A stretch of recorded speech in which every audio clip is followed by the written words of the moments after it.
Assalamualaikum warahmatullahi wabarakatuh. Perkenalkan, nama saya Cindy Amelia Nurmanita, NPM 1212020058, Prodi Akuntansi Universitas Yarsi. Di video kali ini, saya akan menjawab soal ujian tengah semester ganjil tahun akademik 2021-2022. Untuk soal yang pertama, mengenai statistik deskriptif. Petunjuknya, data causal untuk yang NPM genap. Dimintanya lakukan pengujian statistik deskriptif pada menu frekuensi dan deskriptif. Langsung saja kita ke SPSS-nya. Kita klik File, Open, Data. File of type-nya ini kita ubah menjadi Excel. Kita pilih yang data causal. Oke. Di sini datanya sudah muncul. Langsung saja kita statistik deskriptifkan pada menu deskriptif. Kita klik Analyze, Descriptive Statistik, Deskriptif. Variabelnya kita pilih Salary, PC Salary, Sales, and ROE. Kita lihat optionnya.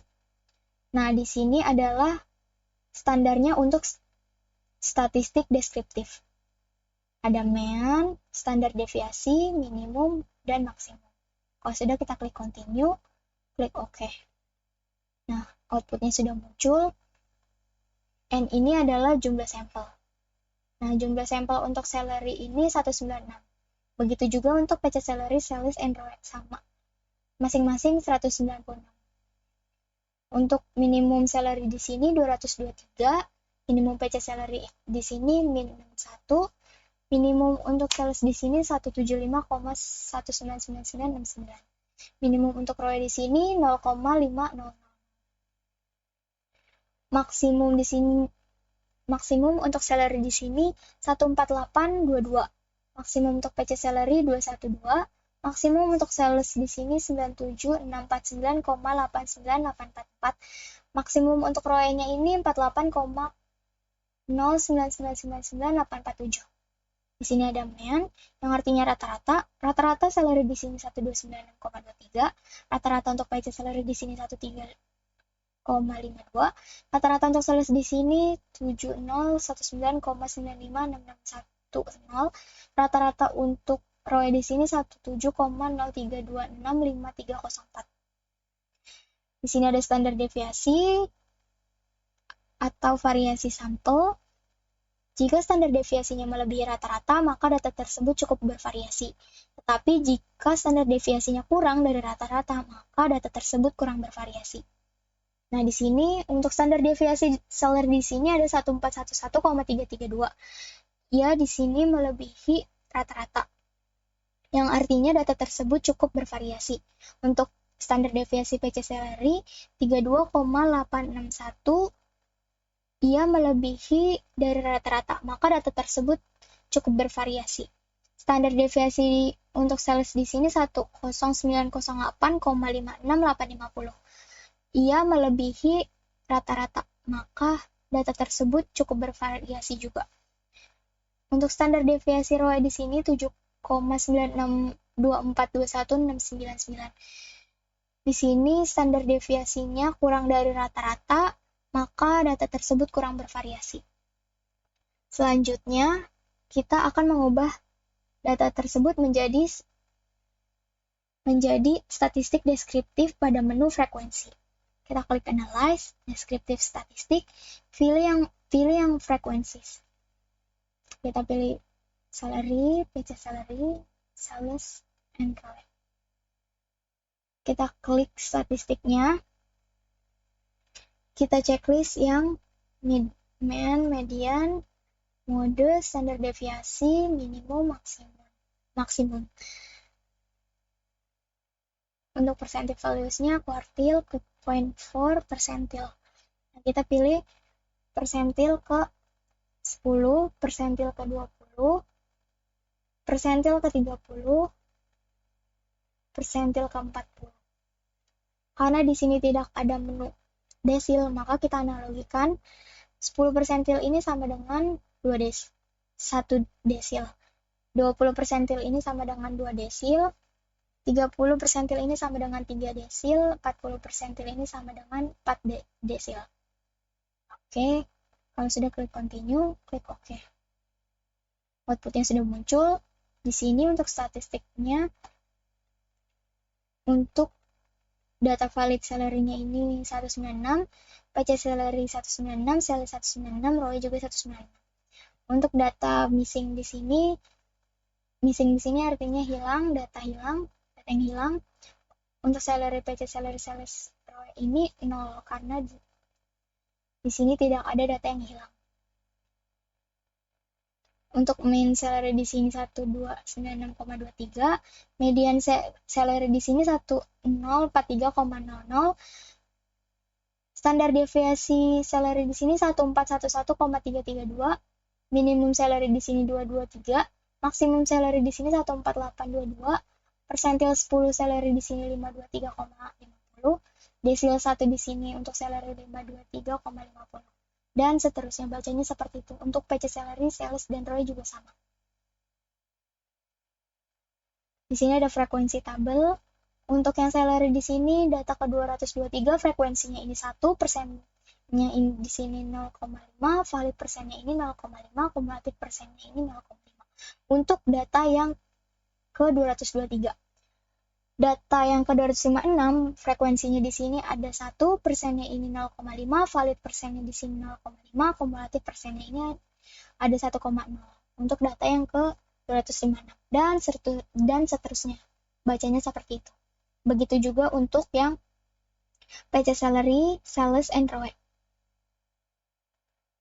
Kalau misalkan kita ingin membaca datanya itu menggunakan chart seperti pie chart, bar chart, atau histogram, kita ke analyze, descriptive statistik, ke frekuensi, kita ke charts. Nah, data yang gampang dianalisis itu histogram. Kalau sudah, kita klik continue, klik OK.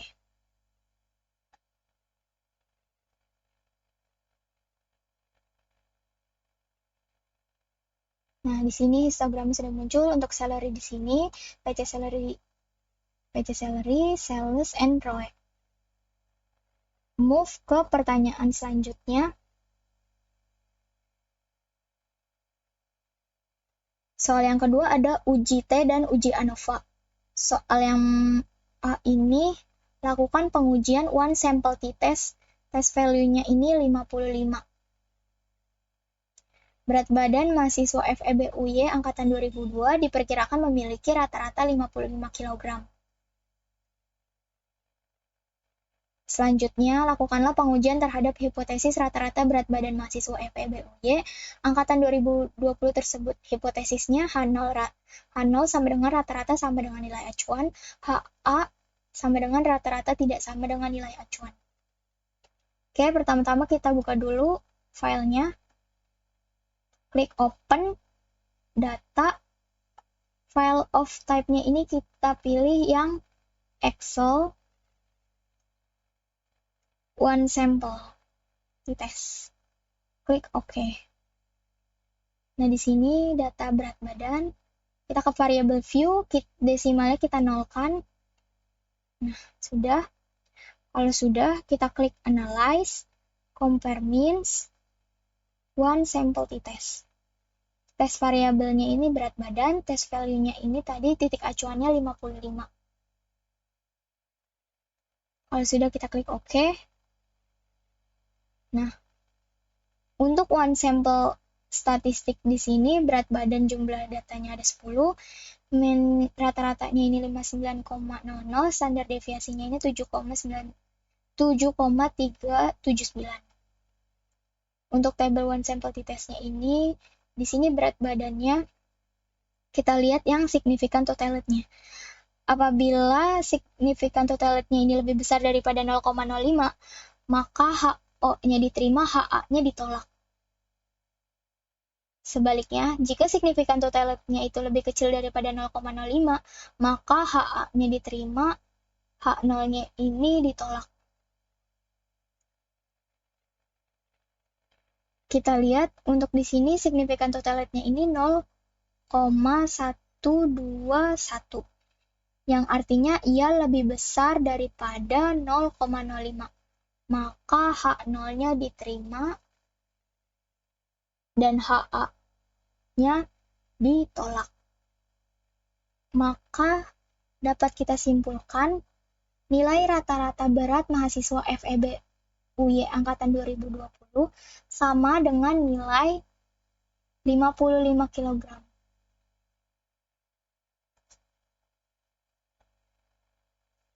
Kita ke soal yang selanjutnya, soal B. Lakukan pengujian two sample t-test, independent t-test. Nah, soalnya ini dosen Anda akan melakukan evaluasi hasil praktikum statistik mahasiswa FEB UY tahun 2020, maka dilakukan penelitian apakah ada perbedaan nilai antara mahasiswa yang mengikuti praktikum statistik dengan rajin dan mahasiswa yang hanya mengikuti ujian statistik tanpa praktikum dengan rajin. Nah, langsung saja kita buka filenya. Kita klik file, open, data. File of type-nya ini jangan lupa diubah menjadi Excel. Data latihan independent t-test.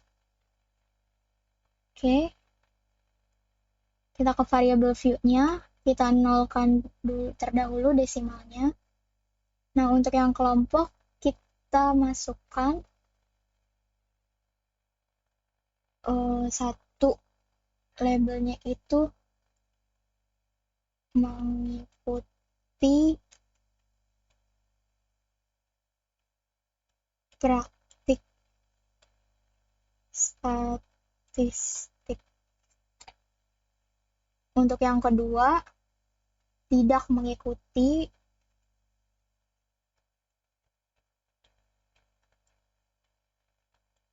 praktik statistik. Oke. Kalau sudah, langsung saja kita ke analyze, compare means, independent sample t-test. Yang nilai ini kita pindahkan ke test variable. Yang kelompok ini kita pindahkan ke grouping variable. Define grupnya ini untuk grup yang 1, grup yang kedua 2. Continue, klik OK. Nah, di sini outputnya sudah muncul. Yang grup statistik di sini untuk kelompok yang mengikuti praktik statistik dengan rajin ini, jumlah datanya ini ada 15, rata-ratanya 82,27, standar deviasinya 7,658. Untuk kelompok yang tidak mengikuti praktik statistik dengan rajin, jumlah datanya ini 15, rata-ratanya di sini ada 88,60, standar deviasi di sini ada 6,663. Untuk tabel yang independent sample t-test, di sini signifikan totality-nya ini ada 2. Lalu kita lihat dulu di signifikan yang ada di sini. Apabila signifikannya lebih besar daripada 0,05, maka menggunakan nilai equal variance assume. Sebaliknya, jika signifikannya itu lebih kecil daripada 0,05, maka menggunakan nilai equal variance not assume. Karena di sini signifikannya 0,582, yang artinya signifikan lebih besar daripada 0,05, maka menggunakan nilai equal variance assume. Nah, di sini signifikan totality-nya ini 0,022. Yang artinya ia lebih kecil daripada 0,05. Yang artinya ia memiliki perbedaan.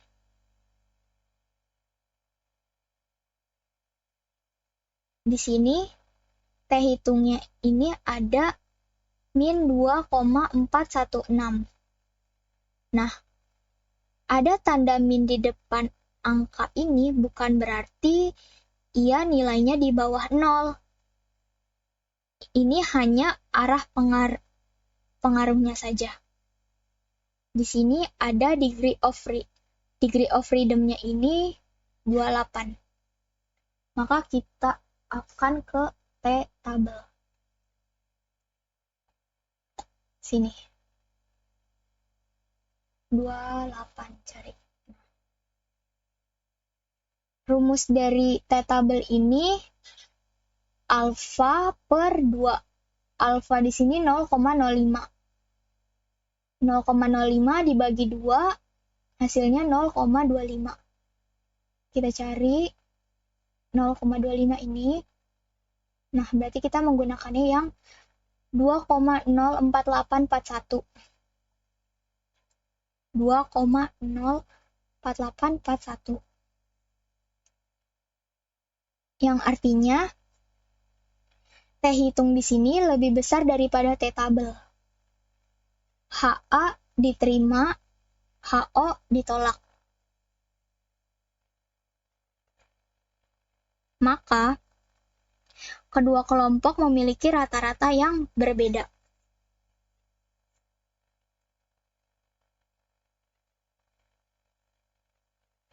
Dapat kita simpulkan, kedua kelompok memiliki variansi yang berbeda, dan kedua kelompok memiliki rata-rata yang berbeda.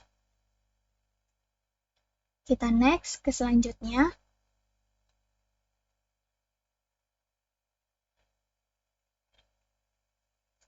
Untuk soal yang C, lakukanlah pengujian two sample t-test paired t-test.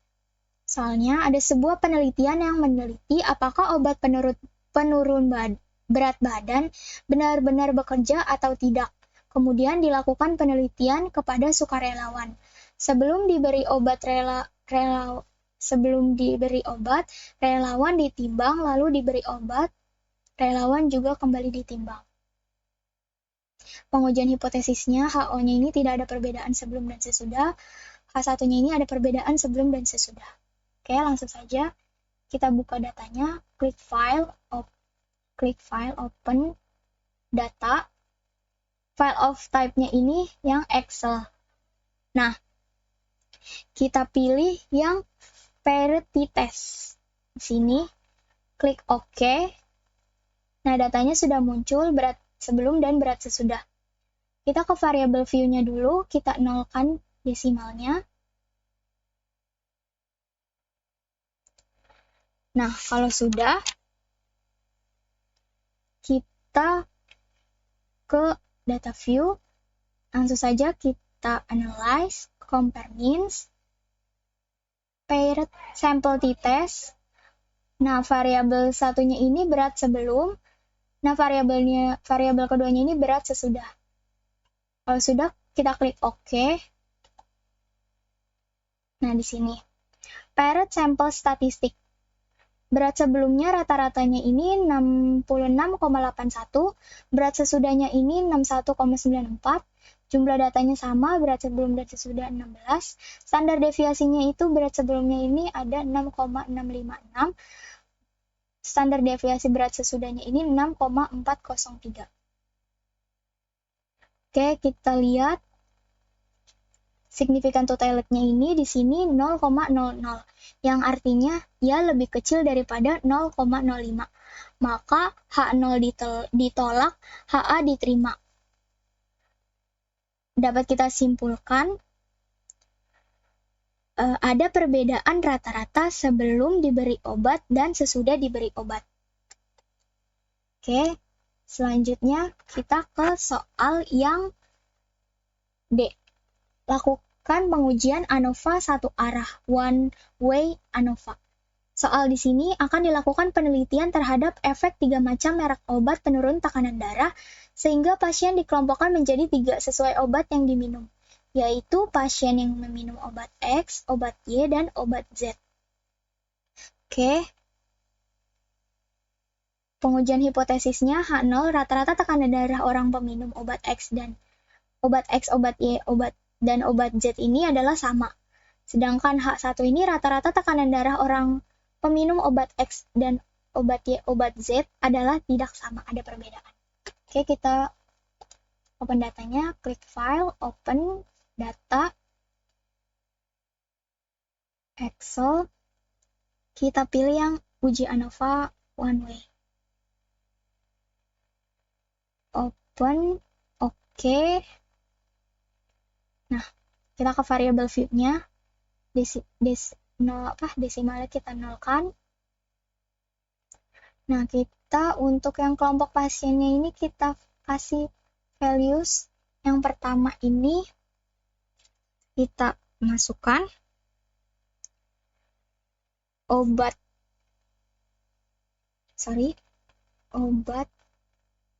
X. Yang kedua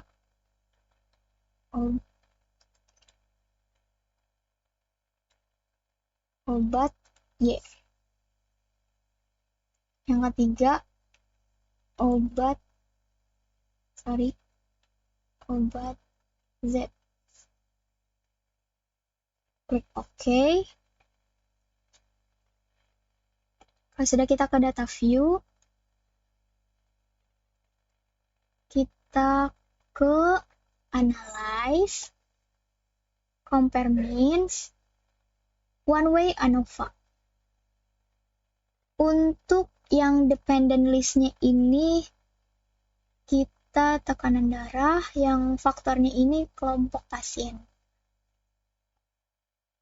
Nah, kita ke post hoc-nya, checklist yang 2K sama Bonferroni. Sudah kita klik continue. Kita klik option checklist yang deskriptif dan homogeneity of variant test. Klik continue, kalau sudah klik OK. Nah, di sini datanya sudah muncul. Untuk jumlah data tekanan darah orang peminum obat X, obat Y, obat Z ini sama, yaitu masing-masing 7. Dan totalnya ini ada 21 orang. Untuk rata-rata obat X ini 125,00. Untuk rata-rata obat Y ini 125,00 juga. Untuk rata-rata obat Z ini 152,14. Standar deviasinya di sini obat X ini 10,801, obat Y 12,583, obat Z 15,507. Di sini ada test of homogeneity of variance. Signifikannya di sini ia 0,708, yang artinya ia lebih besar daripada 0,05. Maka H0-nya diterima, HA-nya ditolak. Yang artinya variansnya ini sama. Kalau signifikannya ini lebih besar daripada 0,05, maka dapat melanjutkan ke analisis berikutnya.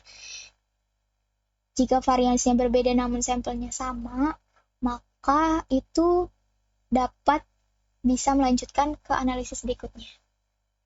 Namun, jika variansnya dan sampelnya berbeda, maka tidak dapat melanjutkan ke analisis berikutnya. Oke, di sini ada tabel ANOVA. Sini signifikannya 0,001, yang artinya ia lebih kecil daripada 0,05, yang artinya memiliki perbedaan. Di sini ada post hoc test, table multiply comparison. Di sini kelompok pasien obat X dengan kelompok pasien obat Y, yang artinya tidak memiliki perbedaan. Di sini 0,000, yang artinya tidak memiliki perbedaan. Sedangkan obat X dengan obat Z, ia di sini memiliki perbedaan sekitar min 27,143. Di sini ada tanda bintang kecil. Arti tanda bintang kecil itu memiliki perbedaan yang signifikan. Obat Y dengan obat X ini di sini tidak ada bintang, dan di sini 0,00, yang artinya ia tidak memiliki perbedaan. Obat Y dengan obat Z di sini memiliki bintang, yang artinya ia memiliki perbedaan yang signifikan. Di sini perbedaannya itu min 27,143. Sedangkan obat Z dengan obat X di sini memiliki bintang, yaitu perbedaannya itu 27,143. Obat Z dengan obat Y ini memiliki perbedaan juga sekitar 27,143. Dan seterusnya, bacanya seperti itu.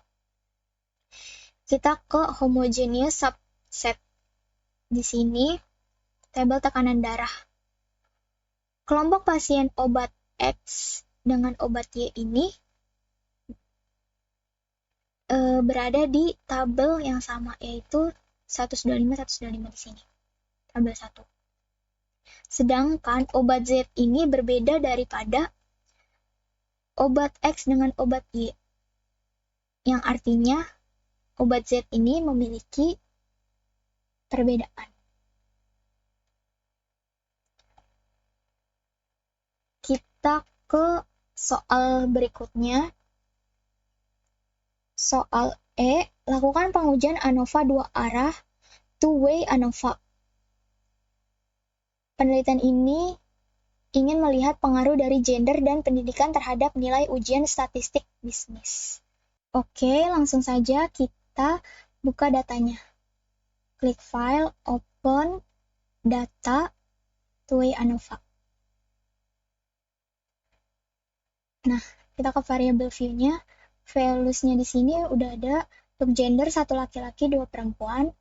Untuk pendidikannya 1 SMP, SMA, dan S1. Langsung saja kita klik Analyze. General Linear Models, Univariate. Nah, untuk yang dependent variance-nya ini kita pilih ujian. Untuk fix faktornya ini gender dan pendidikan.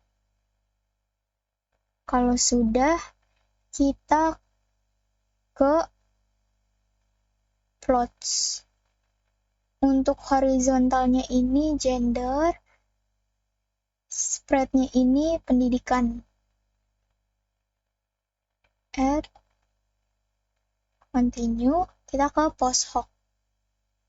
Post hoc-nya ini kita klik yang pendidikan. Kita checklist yang 2K. Klik continue, klik option. Kita pindahkan semua, kecuali overall.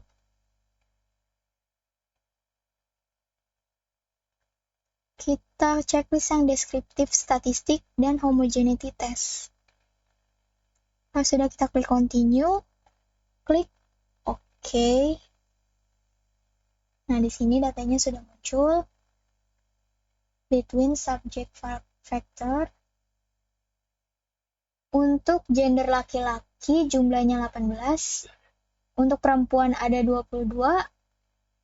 Untuk pendidikan SMP di sini ada 8. Untuk pendidikan SMA ada 20. Pendidikan S1 ada 12.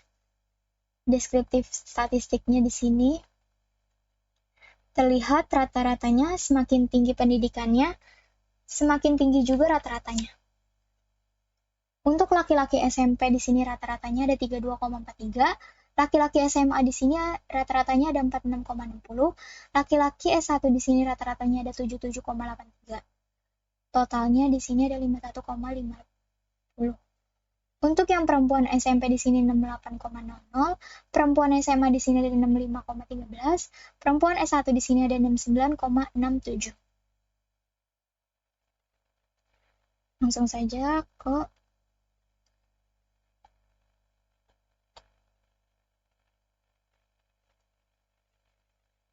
tes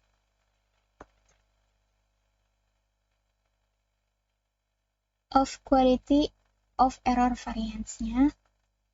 Di sini signifikannya ini 0,527, yang artinya dia lebih besar daripada 0,05, maka dapat dilanjutkan.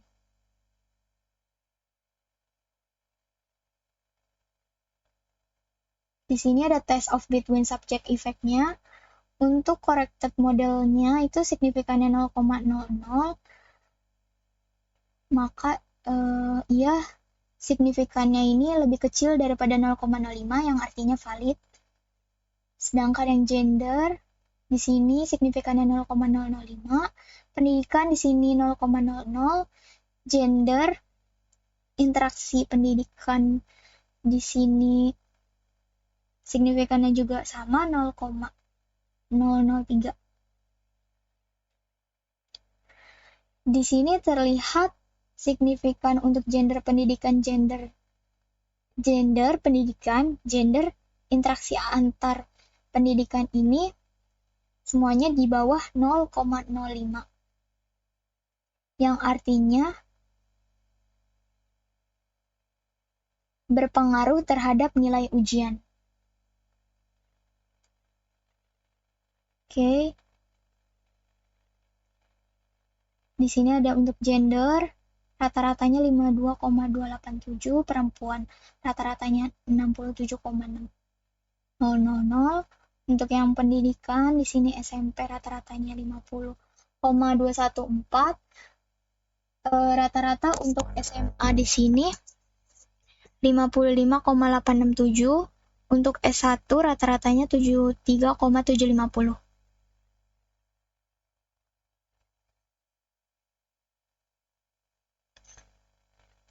Di sini ada post hoc test. Post hoc test ini cara bacanya sama seperti sebelumnya.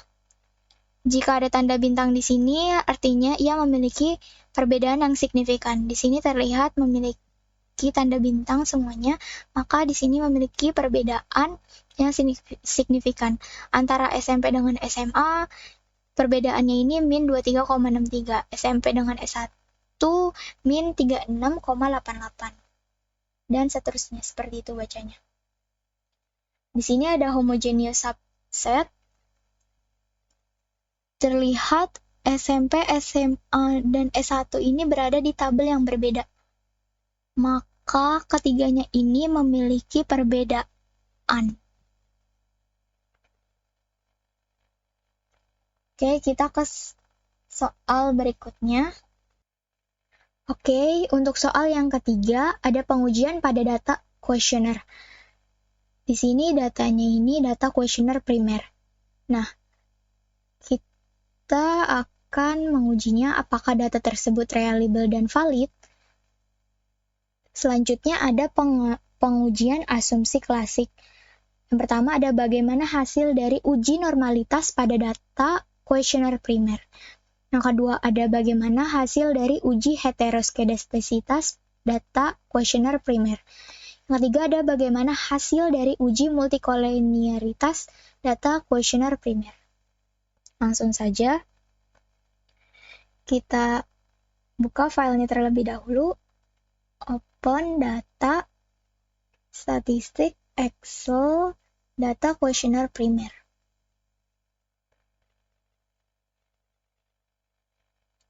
Oke.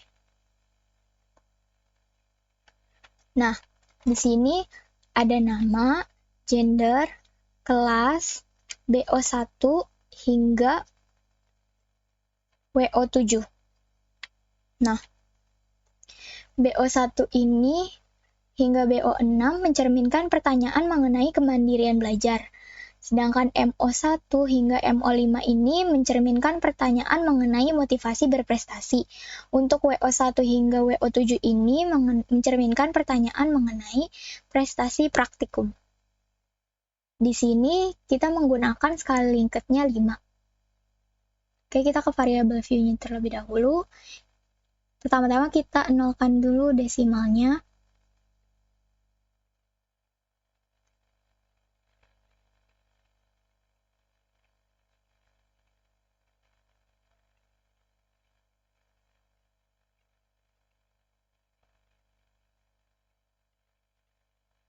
Lalu karena kita menggunakan skala Likert-nya 5, di value-nya ini kita masukkan. Yang pertama ada sangat tidak setuju.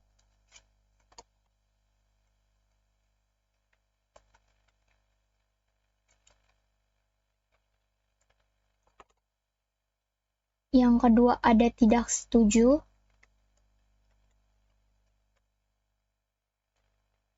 ketiga ada netral.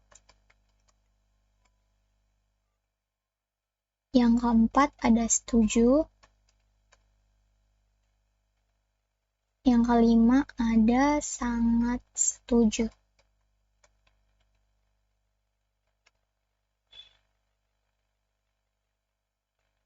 Oke, yang pertama ada sangat tidak setuju, 2 tidak setuju, 3 netral, 4 setuju, 5 sangat setuju. Oke.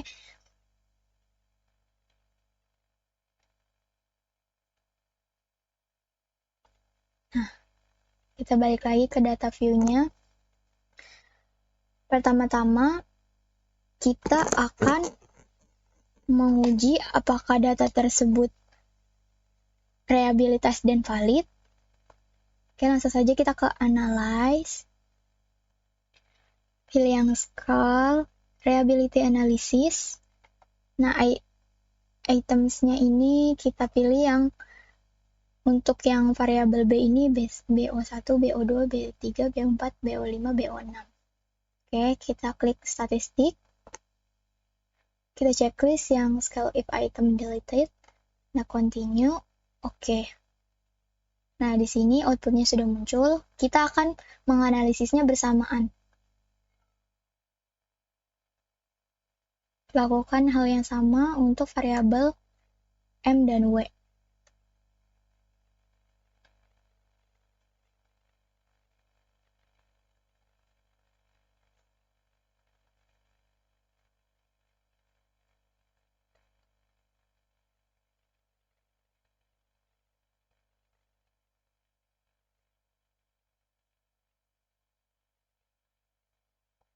Nah, sudah semua.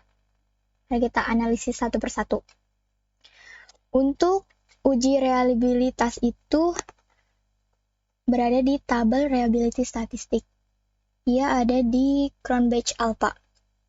Nah, ketentuannya apabila Cronbach Alpha-nya ini lebih besar daripada 0,6, maka ia dikatakan reliable. Di sini Cronbach Alpha untuk variabel B ini 0,767, yang artinya ia lebih besar daripada 0,6. Maka dapat kita simpulkan variabel ini reliable. Variabel reliable belum tentu valid, begitupun sebaliknya. Variabel yang valid belum tentu reliable, maka kita akan menguji validitasnya. Yang pertama, kita ke di sini tabel item total statistik. Untuk di yang corrected item total correlation. Ketentuannya di sini apabila corrected item total correlation-nya ini lebih besar daripada 0,3, maka ia dikatakan valid. Nah, di sini tidak ada yang di bawah 0,3. Maka data untuk yang B kemandirian belajar ini datanya valid. Selanjutnya, untuk yang M ini, variabel M, Cronbach Alpha-nya ini 0,818, yang artinya ia reliable, karena ia lebih besar daripada 0,6. Untuk uji validitasnya ini, di corrected item total correlation-nya tidak ada yang di bawah 0,3. Maka, untuk motivasi berprestasi ini, ia valid juga datanya. Langsung, yang terakhir ada prestasi praktikum. Di sini Cronbach Alpha-nya ini 0,778. Ia lebih besar daripada 0,6. Maka data tersebut reliable. Untuk uji validitasnya ini, di sini corrected item total correlation-nya ini tidak ada yang di bawah 0,3, maka data tersebut bisa dikatakan valid untuk prestasi praktikum ini. Oke, selanjutnya kita akan menguji asumsi klasik. Sebelumnya, karena di sini belum ada totalnya, total antara variabel B, M, dan W masing-masingnya belum ada, maka kita akan totalkan terlebih dahulu. Kita akan transform, compute variable, Nah, di sini target variabelnya ini untuk yang B kita masukkan total underscore B. Nah, sini BO1 masukin ke numeric expression-nya ditambah BO2 ditambah BO3 ditambah BO4 ditambah BO5 ditambah BO6. Oke, kalau sudah kita klik OK. Lakukan hal yang sama untuk M dan W. Computer variable kita ubah menjadi M. Delete. Nah, di sini tambahin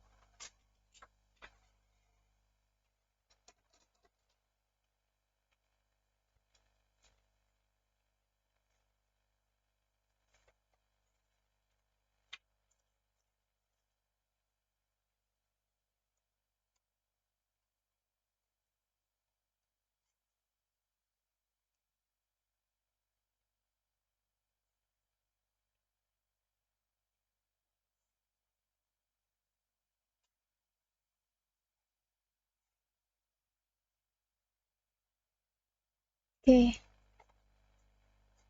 Kalau sudah, kita cek dulu variabel view-nya.